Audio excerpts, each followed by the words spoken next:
To me, you're stronger than a whole team. I know you can't relax. You don't want me to know that. I see you like real. Your friends, but trust me, they don't own it. Don't take on people's problems.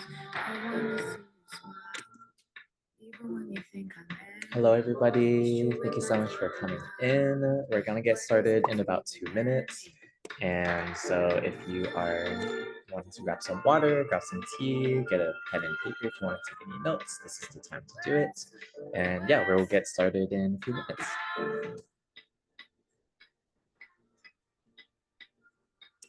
For the folks who are in the chats right now, or the folks who are here, hi Octavia, good seeing you again. If you want to share your name, your pronouns, and answer, wanted to come up with a cute little question. In your next life, what type of land or water would you be? For example, would be like a mountain, a meadow, a creek, a river, ocean? Yeah, we'd love to hear about it. And if you have a reasoning behind it, we'd love to hear about it too. I can also go first too, just like because I'm talking already. My name is Ryan from she, her. I've been really drawn to like lakes lately. I think I would love to be like a big, vast lake. I've been doing a lot of learning about my own people, my own cultures, like mythologies and legends, and there's a lot about lakes there. So.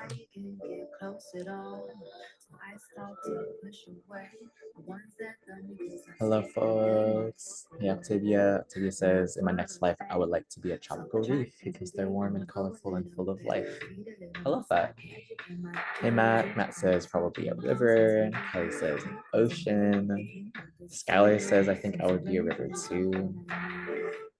Simon, I think I like to be an old growth forest. Yes, that is very like wise feeling. I feel like there's a lot of wisdom there in like Zora, Emmanuel. Next life, I would like to be an ocean. Aaron says, I would like to be a meadow in Ireland. Oh, we're getting specific now. Theme, any pronouns? And definitely a volcano. Okay. Maya says something with a waterfall. I love them. Yes. Kanye says maybe a river.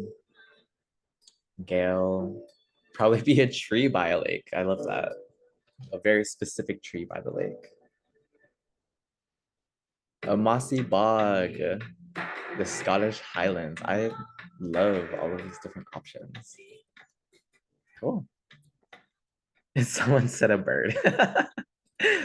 Sweet. Well, thanks everybody for sharing. I am loving all of these answers. Mateo, yes. We just did a quick little icebreaker while we're waiting for everyone to get here.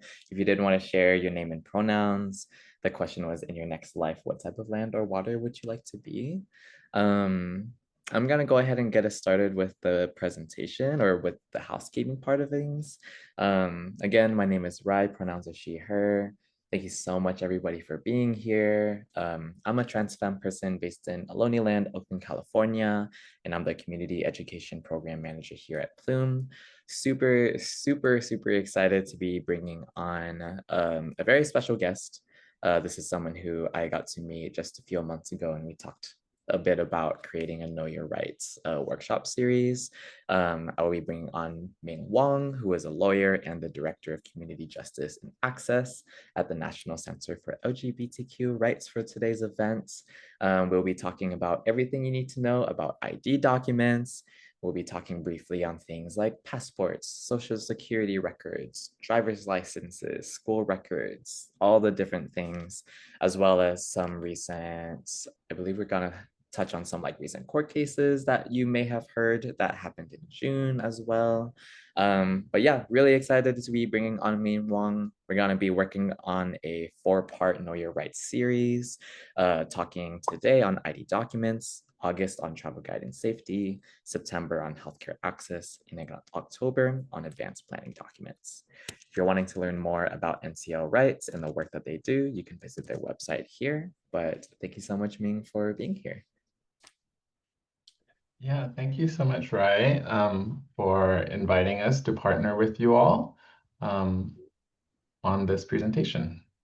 Sweet. Thank you. Yeah, I would love to hear, before I go deeper into some housekeeping things, just a little bit about yourself and the work that you do at NCO Rights. Sure. Yeah. Hi, everybody. So my name's Ming Wong. I use he, him pronouns. Um, I'm an attorney at the National Center for LGBTQ Rights. We just renamed to have our name reflect the wider range of work that we have been doing. Um, and a bit about me, I am our Director of Community Justice and Access, meaning a big part of my role is ensuring that the wins that we have at the policy or litigation level, so some of the appellate court cases that you all may be reading about or hearing about in the news, that those translate into folks knowing their rights and being able to assert their rights, but also, that other attorneys, folks in legal aid, legal services, folks on the ground in the most impacted communities know about the changes in the law and how to best protect folks in our community. So that's a big part of my job. Me personally, I am a cisgender man. I'm an immigrant. I'm originally from Malaysia, and I came to the US as an adult. So it's a very tough time, I think, personally, for a lot of immigrants, myself included, seeing many of our immigrant communities under attack as they are right now. So. Sweet. Well, thank you so much for being here, and thank you so much for doing just really important work for just like the queer and trans community. Like your presence is very much important and is felt here, and I'm really excited for us to dive deeper into this topic today. Um, Kind of moving forward with some housekeeping things, just wanting to revise this webinar will be about an hour-ish long. We'll have some Q&A. Getting your name change can be a really important step into making your legal identities match your lived experience. However, it's not the most accessible at all. We know this. There's so many legal barriers and obstacles and challenges and executive orders that are making this become a higher and higher barrier for us to reach. And also it's not always something that is aligned to everybody's gender journey.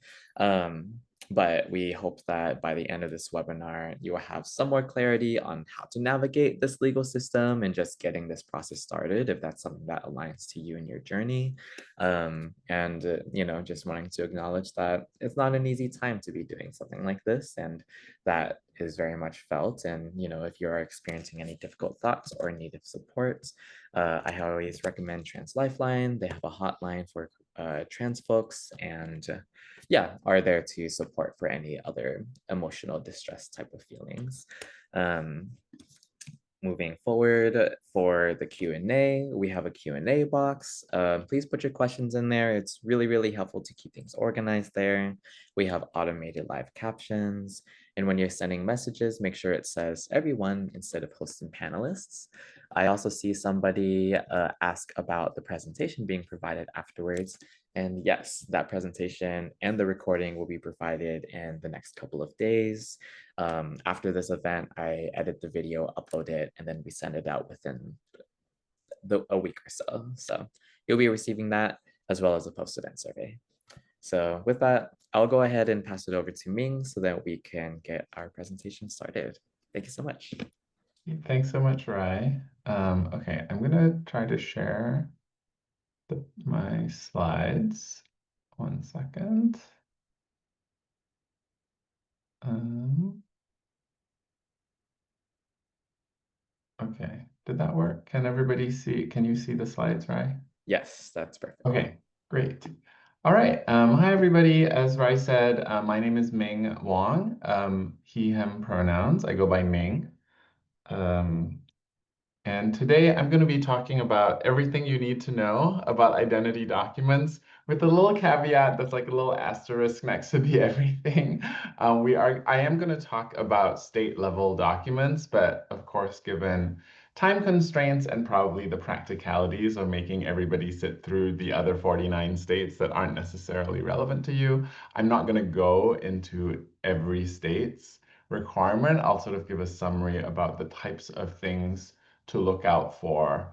But I will also include, there's a slide in here about how you can look up the requirements in your state for various for changes on various types of ID. So, but, okay.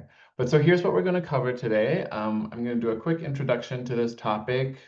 Then I'm going to talk about name change court orders and gender change court orders.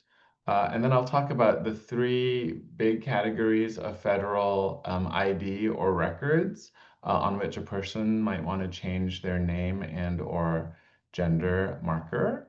And then I'll cover some state level ID and records like the driver's license or state ID, and then birth certificate. And then I'll also talk about school records and some other records that people might need to or want to get changed once they've changed their name and or gender. I have then a couple slides on some additional resources, including where you can research specific information for your own state or the state where you were born. I'll talk about that later. And then we've reserved some time at the end for Q&A. I'm trying to keep an eye on the clock to make sure we get through this in a timely way.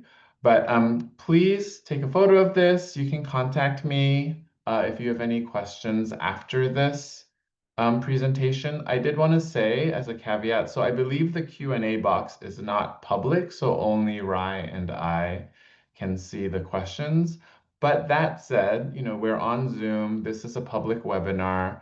Please be careful about what information you include in your questions. I'm happy to try to answer questions, but I'm not acting as anybody on this call's attorney. The questions that you submit don't necessarily get the same level of privacy that they would get if you were meeting one-on-one with an attorney. So I would just be careful, and I would advise avoiding including any, very private or personal information about yourself or anybody else in your questions. If you want to, you can always frame them as a hypothetical, or you can, remove some of the more identifying information when you ask your question. I'm happy to take questions about specific states, but I'm not sure if we'll have time to answer if there's a lot of questions about how about this state and how about this state. That said, I'm an attorney at the National Center for LGBTQ Rights. We've been around for, oh my gosh, what year is it now? We're almost 50 years. We were founded in 1977. And we were one of the first, we were the first national organization to really focus on LGBTQ family law. And we were also one of the first organizations, if not the first national legal organization, to have a trans rights project, which eventually became the Transgender Law Center. We've also done a lot of work in sports, on elder law, on youth, and we have a project aimed at ending the use of conversion therapy, particularly preventing young people from being subjected to anti-trans and anti-queer, anti-gay conversion therapy. So, so I did want to talk a bit about like why would changing name and or gender on ID or in government records matter. I think the first one might be pretty obvious, which is that these forms of ID or government records, getting them changed can be an important step for a person to affirm and for society to recognize their lived identity. I meant to put a quote from Janet Mock on here, but I do have it on my phone. There's power in naming yourself, in proclaiming to the world that this is who you are. Becoming comfortable with your identity is step one. The next step is revealing that identity to those around you. It's a quote from an essay by Janet Mock. I really loved this quote. I think it's really powerful, and I think actually it um, has kind of broad relatability to a lot of folks, not just folks who are trans or non-binary. I think having society recognize who we are is really powerful and can be very affirming of our lives. Um, that said, getting ID, especially ID, but also having other records that match a person's identity can also be an important component of improving a person's mental health, can be actually critical to a lot of people's mental health. This can also help protect some folks from certain forms of discrimination by preventing them from being outed every time they show their ID, for example. And then finally, this can also help protect a person's privacy. This is especially true for changing name and gender on, certain records so that when background checks are run or folks look people up, that they're not outed by those types of checks or lookups. So, all right. With that said, I'm going to start us off talking about court orders. So there are two, broadly speaking, I would say there are two types of court orders that are relevant to our discussion today. The first is court orders of name change. So the good news about name change court orders is that they are available in every state. Every state has some process by which you can go to court and get your name changed. You typically have to file for a name change court order in the county where you reside. Um, Name change court orders are usually required to change your name on federal and state ID. Some states have this thing called a publication requirement, but they are a minority of states.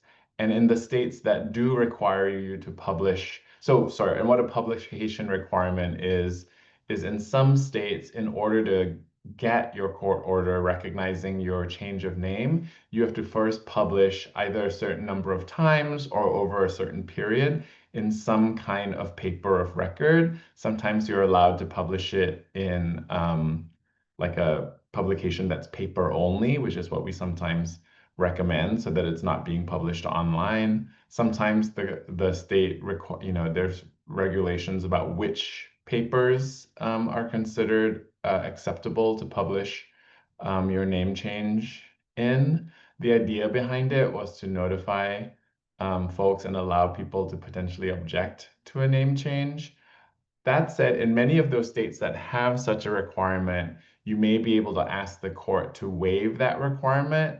And if you are concerned about that publication requirement in your state and want to ask for a waiver, we generally recommend at least consulting with an attorney to present evidence. So you may need to present evidence to the court about why you are requesting that waiver. And there's plenty of evidence, especially right now, that trans people, if you're changing your name to align your name with your gender identity, and a publication requirement would essentially publicly out you. I think there are plenty of good things to include in such a request to show that being outed can be very risky for trans folks. So, and then one last little note is to consider requesting the court to seal your name change court order. Every state has some kind of process to seal court orders. In some states, there's a default to allowing folks who are seeking a name change to align with their gender to seal those court orders to provide this additional level of security so that only certain people can access the record of that court order. In other states, you will need to probably work with a local attorney to make that request to the court. So, okay, so that's name changes. Gender change court orders. So there's sort of like good mixed news on gender change court orders. The availability and requirements vary by state. So not every state's courts have granted gender change court orders, and some states will grant them, but there's not like a standard form to use or easy accessible way to know how to request such a court order from any given court. That said, gender change court orders now are not required to change gender on the US passport, and many states actually do not require a court order to change the gender on your state ID, including driver's licenses and birth certificates. Um, if you were born in a state that does require a court order to change the gender on your birth certificate, you might need to take and and you live in another state now, you might need to take some additional steps. We always encourage folks to talk to an attorney in the state where you were born about what steps you might need to take because you no longer live there. And there's this kind of tricky thing about how and in which court to file for a court order of gender change if the state where you were born requires it to change your birth certificate. And often a court order of gender change is not required to change gender on other records that are not kept by the federal government or by the states.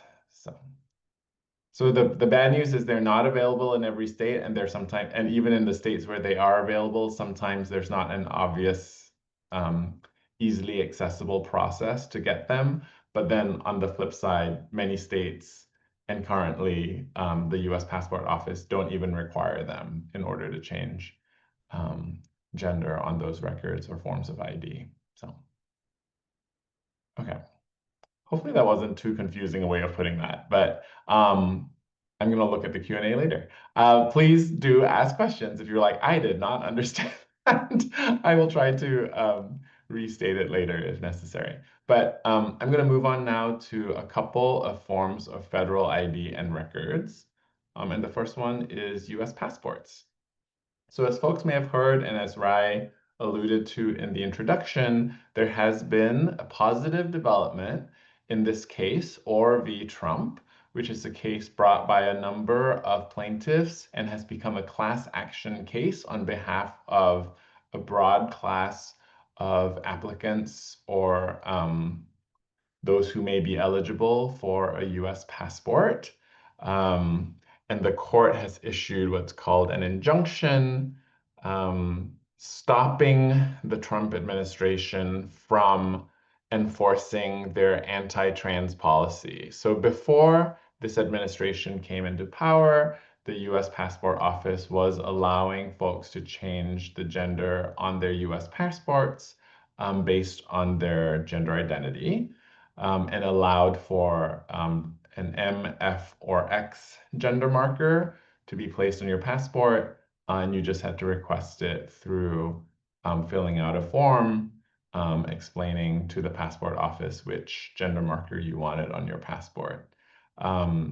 That when the current administration came in, the president issued an executive order instructing the US Passport Office to stop this practice and to only issue passports based on people's, I think they call it biological sex, but essentially it was people's sex assigned at birth.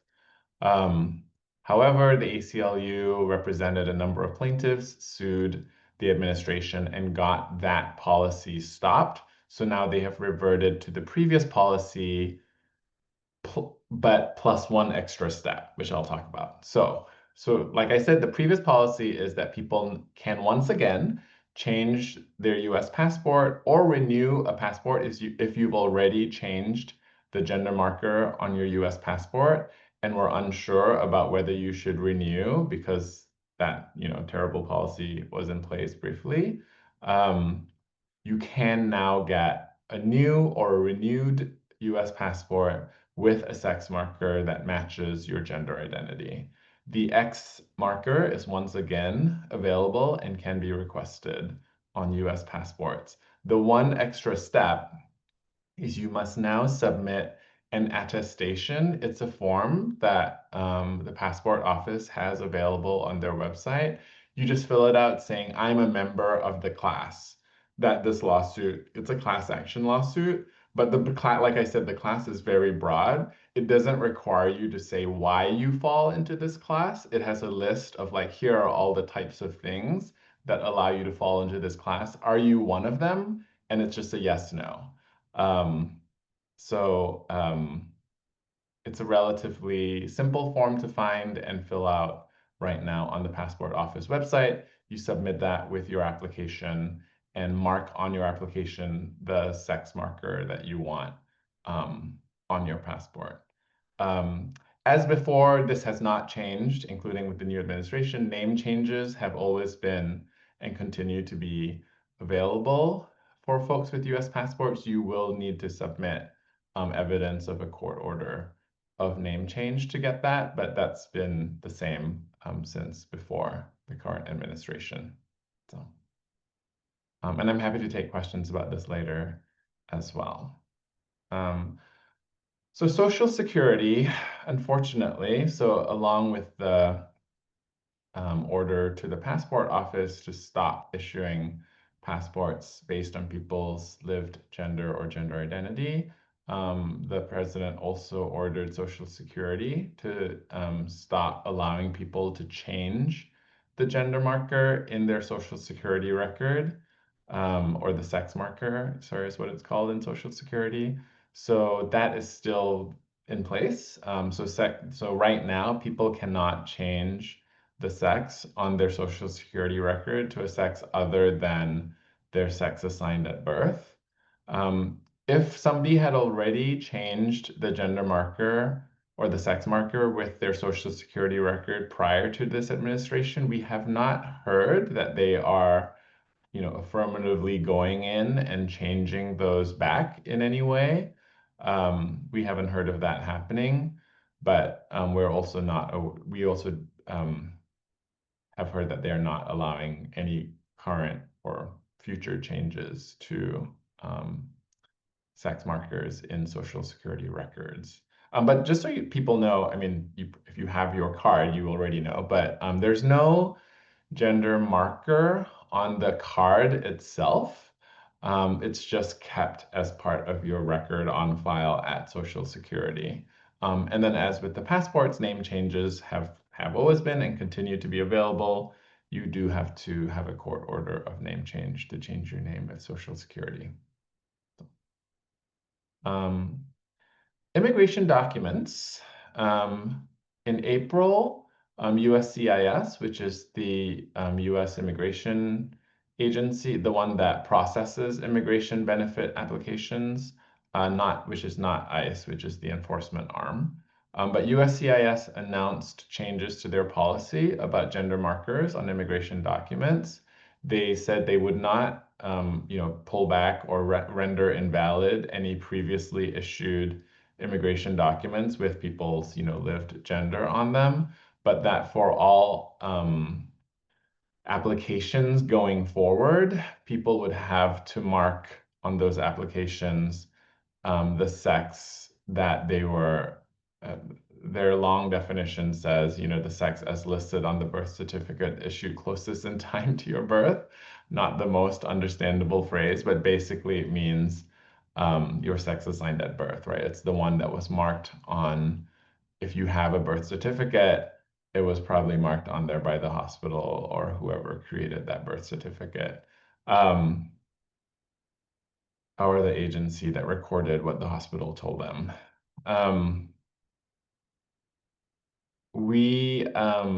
And that was that policy is being applied to new applications, as well as like folks who have other statuses but then are applying for additional statuses. Like, for example, if you had a green card and you're applying to naturalize, it's possible that, I mean, that form already now has been changed to require you to put down sex as listed on your birth certificate. If you're concerned about having immigration documents that are mismatched with your other documents, we strongly encourage you to talk with an immigration attorney about what's possible. Some immigration attorneys are advising clients to just include a note in their application that they don't agree with the current policy and want to apply for and get documents that match their gender identity, you know, especially folks who like have a green card, for example, with the correct gender on it, and then now are being asked to mark a different sex on their naturalization paperwork, for example. And then again, as with all other documents, name changes continue to be recognized by USCIS with a court order.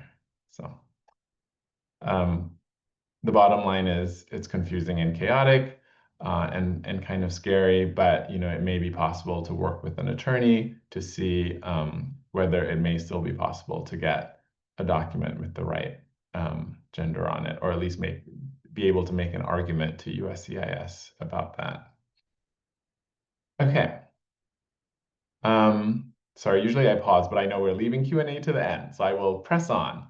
I'm now going to talk about some ID and records that are kept at the state level as well as by other non-state, non-federal institutions. And I'll start us off talking about the driver's license or state ID. This is a sample driver's license photo from California, which is where I live. So these are typically issued by a state DMV. They're not always called, you know, there's various other names for this department, but the state agency that regulates drivers in your state or the equivalent. Again, as with federal documents, every state agency should recognize a court order of name change, including the DMV.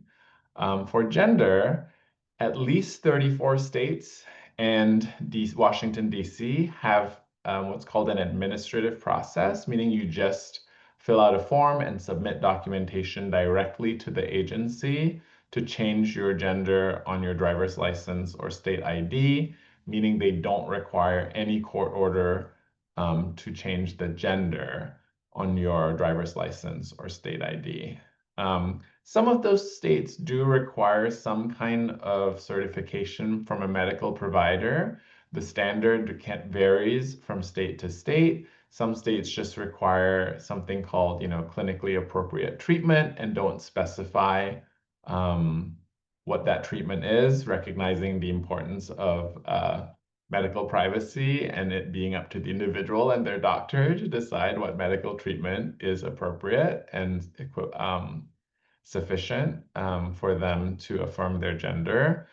Unfortunately, a very small minority, but some states do specifically say that they require some kind of surgery in order to change gender on the driver's license or state ID. So, but it is a small minority of states. Oh, and of course, the driver's license or state ID, typically you would want to change it in the state where you live or get one with the correct name and gender, or a name and gender that matches your identity in the state where you live. With birth certificates, these are kept by the vital records or vital statistics. Those are the most common names of this office or department in the state where you were born. Again, as with all these other documents, a court order of name change must be recognized in all states and is recognized by all state vital records and vital statistics offices for name changes. For gender changes, it's a slightly smaller number, but it is, you know, just about half or more of the states have a process to change the gender on your birth certificate without requiring proof of surgery or a court order. Obviously, what that means is that some states do require one of those two things, either a court order or proof of surgery. And unfortunately, there are a small minority of states that currently don't allow for any gender changes on a birth certificate at all. There are some lawsuits ongoing in some of those states, you know, because it's essentially denying somebody a record that reflects their identity. And kind of selectively denying a class of people, namely transgender and non-binary people. a birth certificate that aligns with their identity, which can obviously cause all kinds of problems for folks. So, but in the majority of states, there is some way to change the gender on your birth certificate, and those requirements vary by state. Okay. I'm going to talk about school records. This is something sometimes people don't think about, but can be really important, especially for folks who are like starting out looking for a new job. Like sometimes they'll go, some employers will look at your school records, usually whatever the last school was. Like I don't know if employers are going back and checking on your elementary school unless that was the last, unless that was the highest level of schooling you attained. But that said, there is a federal law, FERPA. I forget what it stands for, um, but it's a federal law giving about school records that gives students the right to request an amendment to a school record that is inaccurate, misleading, or violates their right to privacy. And if the student is still under 18, their parents have that right to seek an amendment. Um, so that's a federal law, so it applies to public schools everywhere in the country. And then on top of that, some states have additional protections where they are, they sort of specifically instruct school districts or schools in their state to update those school records when a student or former student has changed their name and or gender. Um, we've sometimes heard from folks where they've gotten in touch with their school district or school, let them know about, their uh, that they want to change their name and gender, maybe even informing them, hey, there's a federal law that says I have a right to request this change. I believe it's misleading and maybe violating my right to privacy because it would out me if anybody looked me up. And then have heard back from a school district or school saying, oh, but under the laws of our state, we can't update these records, or, we're required to keep accurate records. We can't change them after you graduate.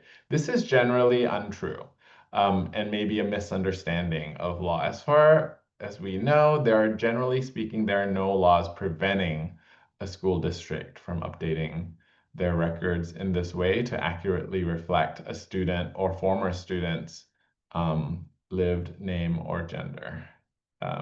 If you do run into a denial from your school or your former school, we encourage you to speak with an attorney about, getting in touch with the school. Sometimes getting a letter from an attorney, it wouldn't necessarily need to involve filing anything with a court. Sometimes just getting a letter from an attorney can get a school to kind of like reconsider your request. So, okay. And then some other records. I'm going to talk about first, I'm going to talk about the three major credit agencies. I think this is often the other big one that people want to change. It's often where people, are concerned about getting outed if a credit check is run on them, which happens, fairly often every time you're like applying for a student loan or applying for another credit card, you'll have a credit check run on you. There are three major credit agencies, Equifax, TransUnion, and Experian. Each of them has their own process to change name. My understanding is they may not keep a record of gender. And each of their websites has an explainer on how to get them to change your name in your record with them when they're doing they're the ones that like issue the credit score and stuff.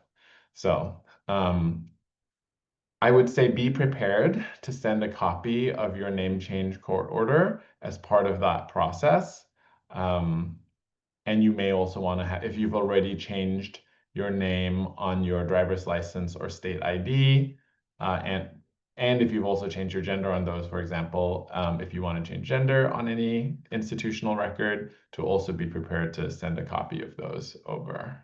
Um, the other kind of institutions that people may want to contact to change their name or gender with are employers or former employers, credit card companies, banks, or other, financial institutions, credit unions, and insurance, home insurance, car insurance.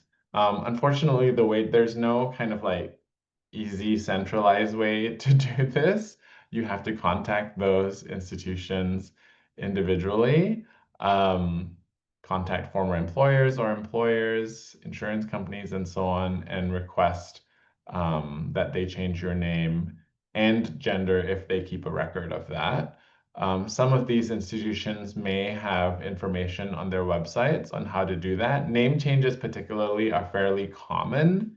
Um, and so, they may already have information on how to do that, but you may need to speak to somebody to ask if they also keep a record of gender, and if so, to request that they change that.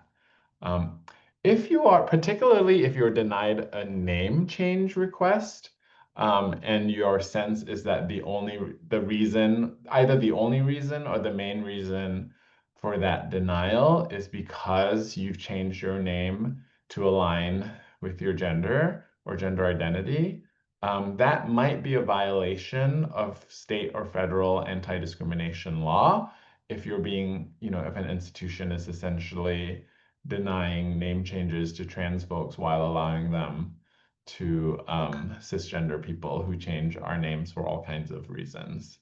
So um, just wanted to mention that in case anybody ever runs into that. That would be a good time to speak with an attorney about whether you might be able to get back to the institution and point out to them, hey, I think you denying me, particularly a name change, may be discriminatory. So, okay. So, again, I apologize that I didn't, cover all 50 states in detail. Oh, sorry. So the first resource is not about the 50 states. Sorry, I forgot that I first put in the ACLU's Q&A on the passport injunction. So as I mentioned, the ACLU brought this case, or it's called Or v. Trump. They have a great Q&A up on their website about what the class action injunction means for folks and how to get your passport, as well as, a lot of great sort of questions on what if this and what if that. This QR code links to that. I would encourage you to check it out if you are considering renewing or getting a new passport, or if you did renew or got a new passport and got a passport back with the wrong gender on it, to check out this Q&A about what to do and how to reapply. Okay, so this is the resource with with information on different states. So Advocates for Trans Equality has a great ID document center. It has information about how to change your name and gender on federal ID and federal records, but it also then has a drop down where you can look for information on the state where you live for your driver's license or state ID, and then the state where you were born for your birth certificate. So I think those are the two forms of state ID that the Document Center covers. With that, I'm at the end of my prepared presentation, and I would love to throw it open to Q&A. So thank you so much, Ming, for all of this knowledge and just breaking down all of the different records and everything. I just sent the two resources that you had briefly mentioned, the ACLU or v. Trump, and then the A4TE Documents Center. Those are all in the chat. So with that, I'm going to go into the Q&A, and as a warning or a heads up to one, we're not going to be able to answer every question, and then two, some questions that I ask Ming may not be able to answer if it is like very specific, but I believe that you said that there you have your email or like contact form that people can reach out to for any questions that Mhm. they have. Cool. So the first question that came in is, do you have any tips on how to find an attorney in your state that has experience helping trans people with birth certificates? Yeah, so a couple of resources. You can always contact NCLR. We're happy to, we have a network of attorneys that we know across all 50 states and DC, and we can try to connect you with somebody in our network. Um, you can also look on the National LGBTQ Bar Association's website. They have a family law institute that has a listing of all of their members. I know it says family law, but a lot of them also do name and gender changes. That's a kind of a related practice to a lot of family law for folks. And so they have a directory on their website to find folks. Yeah. And then you can also reach out to an LGBTQ center in a city in your state, and they may also have more local lists of attorneys. Well, thank you. And I just put the lgbtqbar.org into the chat. This person asked, for when you say publications, you mean like a notice of action? Um, yeah, it's called different things in different states. So sometimes you're required to publish. God, what's it called in California? Essentially, it's a public, you publish something saying this person, it's usually a very prescribed language, like this person that is changing their name from blah to blah through a court order. You can contact the court about it here. Um, so you're not required to make a big splashy announcement. And I did see in the chat people talking about the cost of name and gender change court orders. This is, in fact, unfortunately, can be a significant financial cost or hardship. If it is, if it is a very significant hardship, it may be possible, depending on many states allow folks to request a waiver of the court fees. So any filing fees, the court may be able to waive them. You can request the court to waive them. You'll have to show why you're requesting that waiver and explain to the court, I've limited income, and this would be a hardship for me to pay the court fee, and they might waive all or some of the court fee.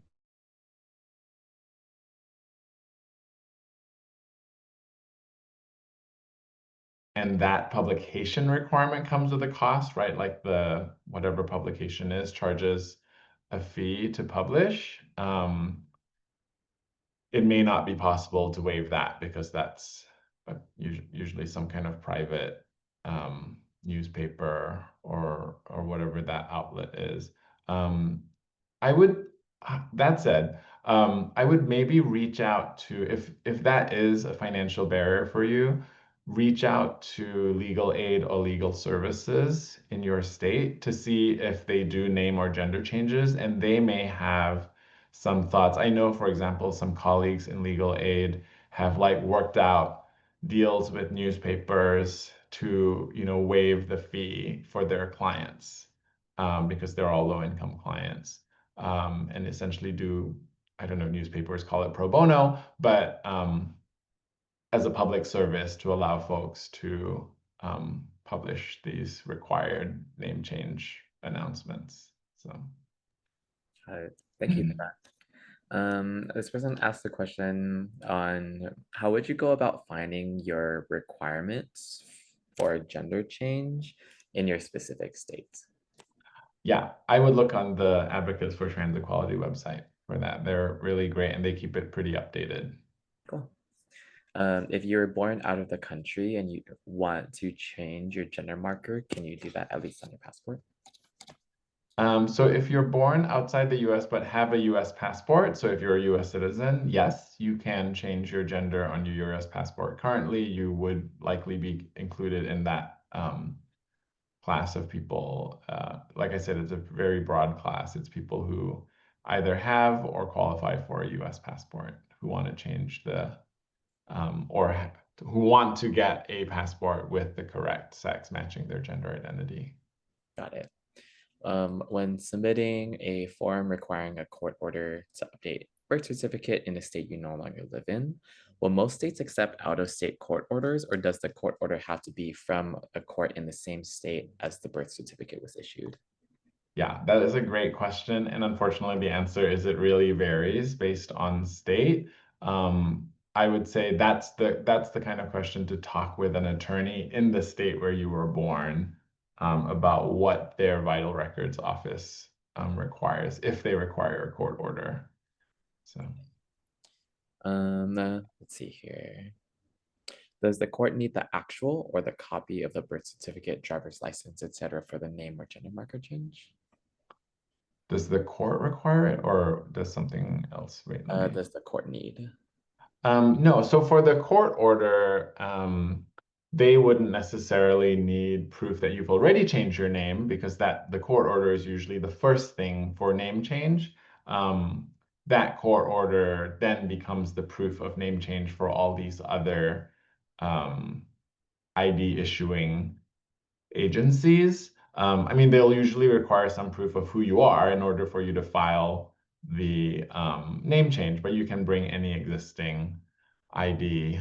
You're not expected to have ID with your with the name you want on it already when you go to court for a name change, or the gender that you want on it already when you go to court for a gender change. So. Great. This one's a great question. As ORV Trump progresses, is there any risk that it may become impossible again to update your gender marker on your passport if there is an unfavorable ruling? Like, how long do you expect the injunction might last? Right. Yeah, it's hard to predict. We do not, either the government has already appealed or they're likely to appeal the injunction. So we don't know. It's hard to predict. I would say keep an eye on that Q&A on the ACLU's website. I'm sure they will keep it updated as the case progresses to, give people information on what to do if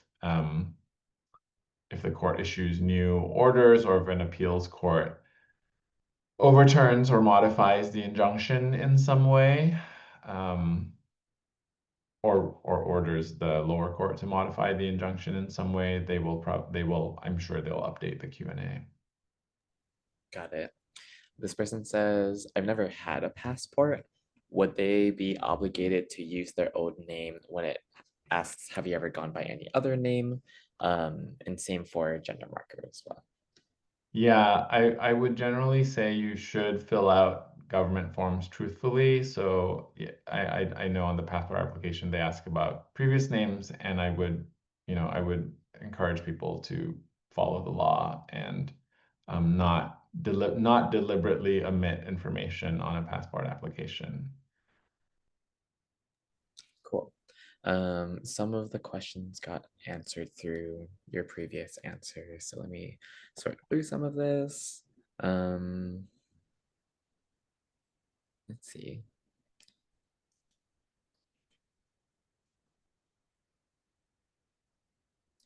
This person is asking, oh, this one is, okay, this one is an out of state question, which we had already answered. But this person asks, should I wait until my name change is finalized to update my gender marker, or could I get started on that at the same time? And I'm not sure which form of ID, but I know a lot. I'm seeing in the chat. Sorry, I'm having the hardest time opening the Q&A. I'm so sorry. I'm not sure why. You're good. But I did see in the chat somebody asked a similar question, I think, about passports. That's a tough one. I know the worry, and this was very clearly articulated in the chat, but just to kind of say it explicitly, I think the worry is that then somebody would get, if a person applied for a passport and just got a gender change, their passport would have their old or dead name on it, even though it had the correct gender marker. And I don't know if this is a concern of any, I didn't see this particularly stated in the chat, but I've heard from folks that then you also have this form of ID where your gender says one thing and is correct, but then the name, especially if your old name or your dead name has a very strong stereotypical association with a gender that's not on your passport, that then just the passport in and of itself as a document kind of outs you, because of what um, that the gender that your old or dead name is stereotypically associated with is different from the gender that's also on that same document. Um, That's a very hard question. I think a lot of that will depend on your personal feelings about how important it is to get a passport now. Yes, there is a risk that a window will close. There's a risk that the window will close. There's a possibility a window will close and then open again, as the Orvie Trump case. And there's also another case against the administration right now on the passport policy. But so it's hard to predict what will happen.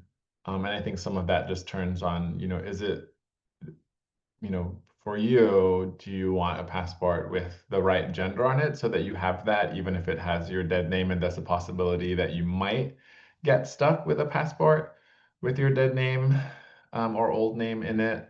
But at least it will have the right gender marker. Or do you want to wait? And then, of course, there's the cost, right? Like if you are doing it twice, if you're renewing twice, you'll have to pay two passport application fees or renewal fees. Um, so, yeah.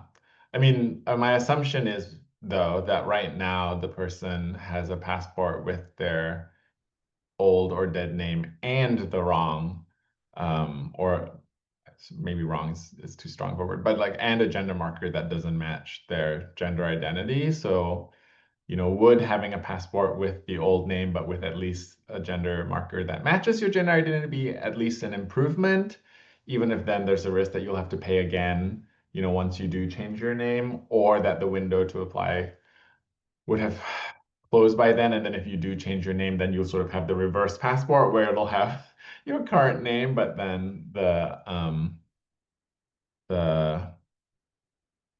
wrong or old gender marker.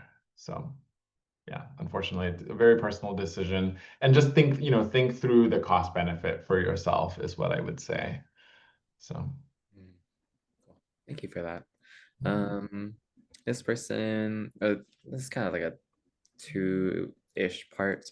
Um, One, if you haven't had a passport before, I guess this is kind of a little similar to the other one. If you haven't had a passport before, or if you've had an expired passport, mhm. do you think you'd still need to fill out the affidavit, or Yes, anybody who wants a passport with a sex marker that's different from their sex assigned at birth will need to fill out the affidavit and again, the affidavit is just to say you're a member of this class, so you are covered by the class action injunction. got it? So Cool. Um, can you change your state residency slash ID at the same time as changing your name? change your state. Okay. Um, So no, usually you will need, I think this is what this question means, but I think it's like the order in which to do things. Generally, you will have to have your court order of name change already before you can change your name on your state ID. Yeah. Got it. And I know that we had talked about Social Security in the presentation, but there's a few questions that came in about it. Could you talk a bit about briefly about the gender marker when it comes to Social Security and administration? Yeah, I can talk a bit about, so right now, as far as we know, people are, not getting their gender marker changed with Social Security. And I think people have sometimes will have questions about, okay, why would this ever come up? It's not on the card. Why would How would anybody find out what gender is in my Social Security record? Um, and things have improved actually over the past couple of decades in terms of, so the if people know, employers do have to run a check with Social Security, matching your name to your Social Security number. And it's possible that if the employer also requests a gender check on Social Security, that Social Security might come back and say there's not a match, but the name matches. Um, and the sort, the number and name match. Um, a mismatch in gender should not be sufficient for an employer to consider it like a failed or a mismatch with your Social Security. They don't even have to ask for it. Um, and many employers don't anymore because they're not required to. This requirement, as I recall, was put in place in the early 2000s. This requirement for employers to do this I think that's right, but I'm not 100% sure. But at the time, there was a lot of concern, and some people were, hearing from potential employers telling them, "Hey, I ran a check with Social Security, and it came back as a mismatch." And so there was some advocacy done around that to make sure that if the only mismatch is gender, that this would not be considered a mismatch, and the employer could still move forward with the hiring process. So that's, I think, the main situation in which it would come up and where somebody would be like going to Social Security and asking to match your gender to your Social Security record. So, That's really helpful to know.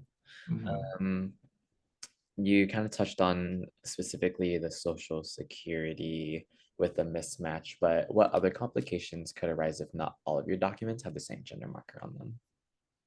Yeah, that's a great question. And we'll talk about some of this we're doing a Know Your Rights on Travel. I think that's a key time when this could come up if you have to show more than one form of ID. You usually don't. You can usually just show one travel document. But if it ever happens that you need to show more than one, that's usually when, a difference in two documents would come up.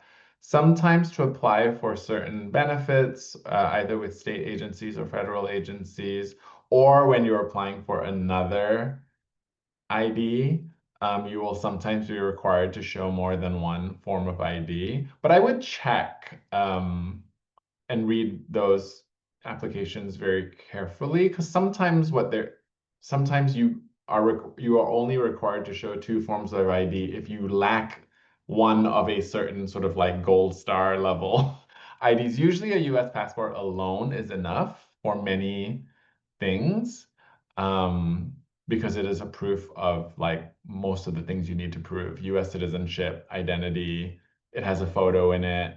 Um, and so, but some places will want you to also include your birth certificate. And it's particularly true if a person is a minor. So they'll often require a child's birth certificate, a parent to submit a child's birth certificate. So this is particularly relevant, I think, for folks who are under 18 and whose parents need to submit their birth certificate for various things, along with, yeah. So they might also have another ID, a driver's license, for example. Got it. I know we're coming up on time, so I'll have about like two more questions. One person asks, do you have any suggestions for the order to make changes? It seems like some may rely on other steps to happen first, and so what might be easiest? Court order? Yeah. Yeah, I think in general, people say for name changes, you will get the court order first, and then you can kind of sometimes at the same time change your driver's license or state ID, your passport, and Social Security. Some states will want you to change your name with Social Security first, so you may need to do that. But if your state doesn't require that to change your driver's license, then you can just go ahead and do it all at the same time or in whatever order. But usually the court order of name change comes first. And then if you need a court order of gender change, that would also come first. And in some states where court orders are available, you can get them both done in one order, which will save you a little bit of a filing fee if you're changing your name and gender with the court at the same time. So. Got it. And then where would you be able to find the template for the passport attestation? It's linked to from the ACLU Q&A, and I actually think possibly Advocates for Trans Equality also links to it. Perfect. Yeah. That's great to know. And then there's one other question that I can answer. Do you need to change your gender marker before transitioning medically? No, you do not need to do that. Yeah. And actually, you can go your whole life with medical transition without needing to change your name or gender marker on your legal documents too. Mhm. Yeah. And yeah, just the last question as a logistics thing for you. I know that there's a number of questions that we weren't able to answer, and there's a couple of questions that were very specific or state specific. If people have questions that they want to ask you or ask folks at NCO Rights, what would be the best way to do that? Yeah, let me my contact info is on one of the slides. I'll put it in the chat right now as well. Um, so you can email me directly or leave a message. Hang on. I'm including the phone number and my email. And then you can also, I'm going to put in our website where you can use a web form. I think this is right. Hang on, let me put the www. This is a page that has a web form where you can submit questions to us. These types of questions, legal questions, not like when's your next event, but and we will try to get back to you with useful resources and information. Amazing, thank you. And can you talk a bit about like the work that NCO Rights does too? I know that we're doing this Know Your Rights series, but what else do y'all? Yeah, I mean, yeah, we're doing a lot to try to defend. Like, so right now, I will say, we're doing a lot of defensive work, trying to protect our community from some of the worst attacks.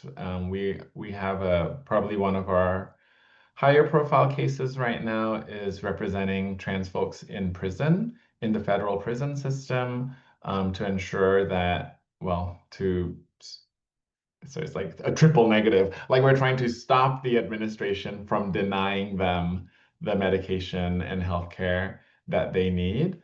Um, and then also to stop the administration from moving a certain number of trans women out of women's prisons and into men's prisons where they would be in a lot of danger. But that's actually a relatively small number of trans women in federal prison.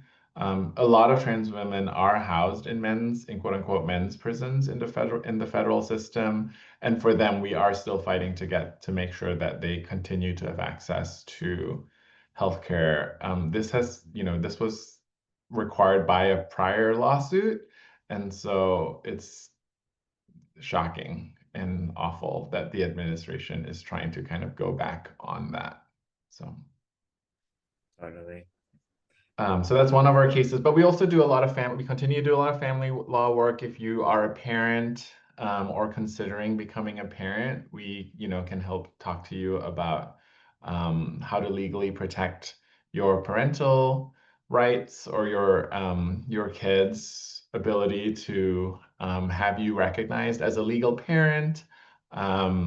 We also, continue to do a lot of work on schools. We have a number of cases on anti-discrimination, the application of anti-discrimination law in schools, in athletics. We do a lot of cases defending the rights of states to regulate conversion therapy, to essentially say that this fraudulent and abusive practice should not be allowed in our state. And we're, defending a lot of conversion therapy practitioners have then brought lawsuits against states to try to say, oh, you can't regulate us. And we are defending the state's ability to regulate what healthcare practices go on in their state. So, yeah. Great. Well, thank you Um, so much for all of your work. I'm seeing there's a question in the chat did around. you see that? This is a consumer rights attorney. Sorry, to answer the kind of attorney that would help you with things like a bank denying you, you probably want a consumer rights attorney. Thank you so much. We got a last question in. Yes, of course. Yeah. Thank you for asking. Great. Well, I'm gonna go ahead and move us into closing, but just thank you so much, Ming, again for all of your knowledge and your expertise and just like kicking off our Know Your Right series with a very, very strong start. As a reminder, we are having a four-part series. Today we did ID documents. Next month in August, we're doing a travel guide. September, we're doing healthcare. And then in October, we will be tackling advanced planning documents. As a reminder as well, this webinar was recorded. And so in a couple of days, probably early next week, I will compile the webinar recording, some resources that came from this webinar, as well as the post-event survey. I am just going to quickly make a note to send the LGBTQ bar as well so that people have access to that. 1 second. There we go. And speaking of, I would love to receive any types of feedback. Your feedback is really, really important. Help shape our future events. So it's anonymous. Let us know what went well, if there's anything that could have gone better, and any types of future events you'd like to see. For our future events, our next one that we have will be on the 21st. We'll be talking about non-monogamy and expanded relationship frameworks. If you are a member of Plume, we have a member exclusive name and pronoun lab. If you've ever thought about wanting to change your name or your pronouns, and also if you want to practice together with other Plumies and other folks within our community, that's the space to do it. The next one I think is really cute. It's going to be a D&D gender-affirming tabletop role-playing session on the 27th. That's publicly available. On the 28th, we have skincare for trans folks. HRT helps change your skin, both on estrogen and in testosterone. So we have someone talking about how to support those changes as it happens. In August, we have financial literacy part 3 on the 6th. And then on August 12th, we have a travel guide with Ming Wang again on the 12th. With that, that is the end of our presentation. Oh, here's the link for signing up for future events as well. That is the end of our presentation. Thank you so much, everybody, for being here. And yeah, Ming, is there anything else that you'd like to say before we close off? No, just to say thank you to all of the folks who joined. Thank you so much, Ryan, to all the Plume folks that made this happen. It's an honor to get to do these presentations. I love this community and our folks so much. And I put this in the chat, but I truly think, every day and any way that we express ourselves authentically in this world is a huge victory against the forces that want to silence and oppress us. So thank you all for all the ways that you are being authentically yourselves and finding community. Yes, thank you so much for that. Have a good night, everybody, and hopefully I'll see you at the next event. Take care. Good night. Bye.